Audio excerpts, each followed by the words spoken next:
Every night, I could hear the muffled sounds coming from the room my cousin Lily shared with her boyfriend Marcus. It only made my own restless cravings feel more intense. Gradually, I found myself drifting into fantasies about what it would feel like to have Marcus touch me. It all came to a head when Lily invited me to join her on a trip back to her hometown for New Year's Eve. At the station, I realized Marcus was coming along to meet her parents. I couldn't help but let my jaw drop slightly. He was about 6'3" and built like a pro athlete, the kind of man who was impossible to ignore. When he saw me, he gave me a slow, head-to-toe look over. He was wearing a pair of gray shorts that left very little to the imagination regarding his physique. He greeted me, but his gaze seemed fixed on my chest. I had developed quite early, and today I was wearing a low-cut V-neck top that showcased a rather deep neckline. I was also in a short skirt. I knew that if I leaned over even slightly, everything would be on display. As he stood behind me, I could feel the heat of his gaze. It hit me then. With his height, he probably had a clear view of everything. I instinctively tugged at my shirt and skirt, my cheeks burning. He casually looked away and mentioned he was going to grab some snacks for the trip. Watching him walk away, I couldn't resist teasing Lily. I've heard personal trainers or something else. Is it true? Lily gave me a mysterious flushed smile. Oh, it's true. He definitely knows how to keep me satisfied. He's incredibly well endowed. I caught my breath.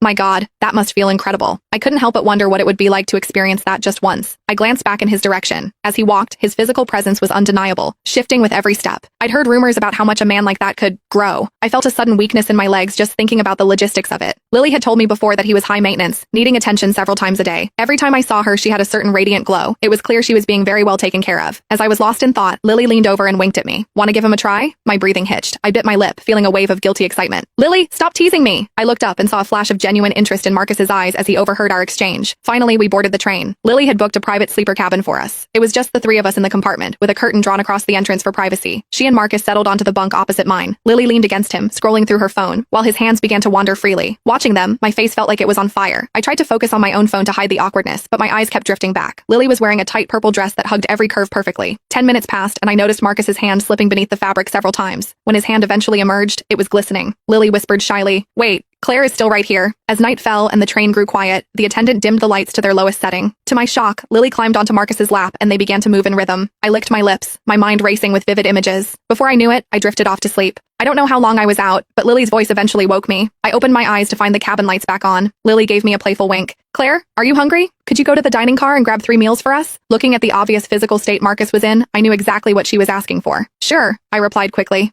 As I stepped out, I heard Lily's soft whispers behind me. To give them plenty of time, I deliberately stayed in the dining car and finished my own meal before heading back. But when I pulled back the curtain, I saw they were still in the middle of it. They were so lost in the moment they didn't even notice I was there. I quietly stepped back, but I couldn't help but peek through the gap. I was stunned by the scene, the sheer intensity and the positions they were capable of. I leaned against the corridor wall, my body feeling heavy and weak as I listened to the rhythmic sounds of their passion. About 15 minutes later, the sounds finally subsided. I walked back in, but as I did, my foot slipped. The meal containers I was carrying tumbled onto my bunk. A pair of strong, steady arms caught me. I looked up,